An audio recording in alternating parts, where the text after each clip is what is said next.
President, for those who don't know it, is the river in Aurora base located in Dingalan, which supplies all the water for Metro Manila to Angat Dam. And that project, I hope I was the one who initiated it, but I did not, Mr. President. It was a project of Governor Suarez and Congressman Suarez, funded again by the Japanese government, not by our own government. And yet, Mr. President, the petitioners have the gall and the audacity to suggest that these are political favors for me. So I reject that, Mr. President, and I reject it as an unthinking and illogical conclusion that serves no purpose at all except to malign and make,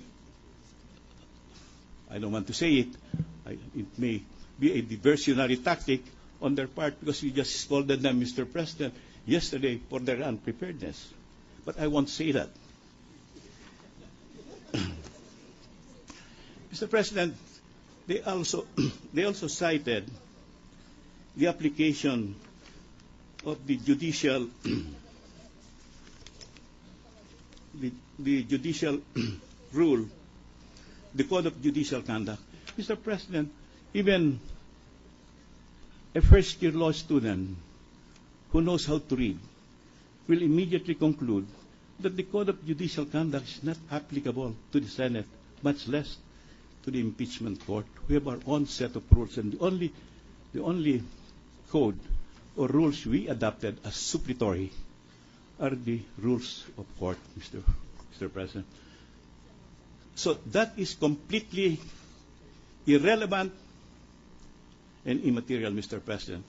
There they say, my son is a party leader. The record in order to straighten at least the intention, the impression that may have been created, both public and upon the other parties involved in this case, that we were trying to delay. That was never our intention. Oh, no. Now, in connection, Your Honor, with the motion for inhibition, Your Honor, the motion was filed because of the feeling of the Chief Justice that at least he may not be able to obtain the recalled neutrality of a judge insofar as the subject of the motion is concerned. Now, what we did was to file it is up for the. We never stated that everything stated thereon are indubitably true, Your Honor. But we wanted to express, to give importance to the feeling of the Chief Justice, in order that if a decision is made out as to the impartiality and lack of bias on the part of. Good afternoon, Mr. President, Your Honors. May it please the Court. During my presentation, I will present two witnesses who will testify, Your Honor, on the decision pertaining to the ownership of the Basa Guidote Corporation. I wish to state the relevance before we proceed, because consistent with the mood of the Court, I wish to request for admissions. So if you will allow me some leeway, I wish to point out that yes, thank you, Your Honor. The relevance of the ownership, of the actual ownership of the Basa Guidote pertains directly to matters stated in the SALN of the Chief Justice. It involves the 11 million pesos that was borrowed and repaid, and it may involve other acquisitions which may or may not have been drawn from the Basa Guidote funds. That is why we need to present these witnesses. All right, proceed. Thank you, Your Honor.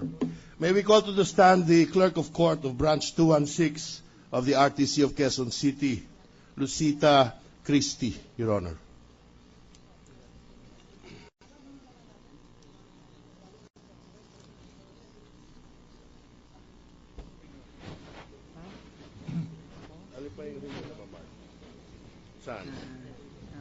Where is it?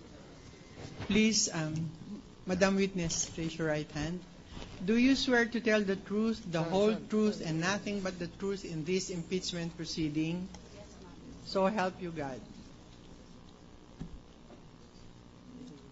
Please raise your right hand. Do you swear to tell the truth, the whole truth, and nothing but the truth in this impeachment proceeding? I do. So help you God.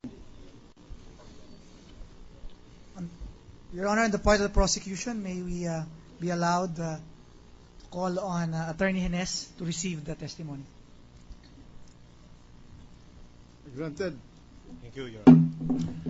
Your Honor, again, I would like to present Mr. Bisnar in order to establish the execution of the decision testified to by the previous witness. And again, I would like to, in the course of stating the purpose for which we are offering his testimony, invite the prosecution to admit the same if they are so inclined.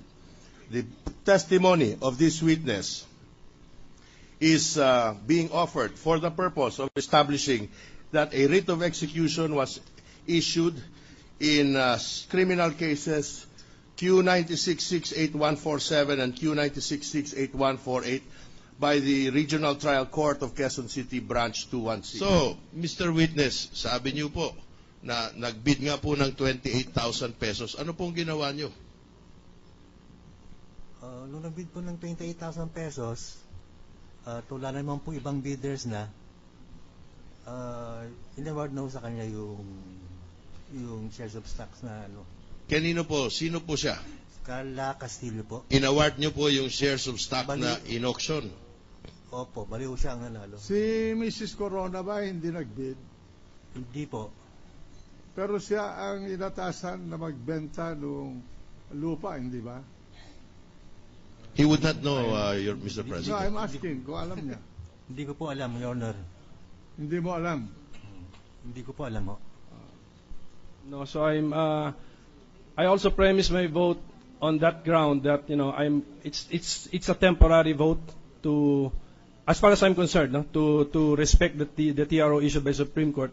Hence, I'm informing the Senate President and my colleagues that I am reconsidering my vote, and it's from 13-10. It should now be counted as 12-11. I am now voting in favor of enforcing our order for PS Bank and the other banks to now divulge to the impeachment court all data and information regarding the foreign currency accounts of the respondent. Mr. Senator. But it's still a minority decision. And then, Your Honor, if possible, if we could revisit the resolution dated February 13 in a caucus on Monday.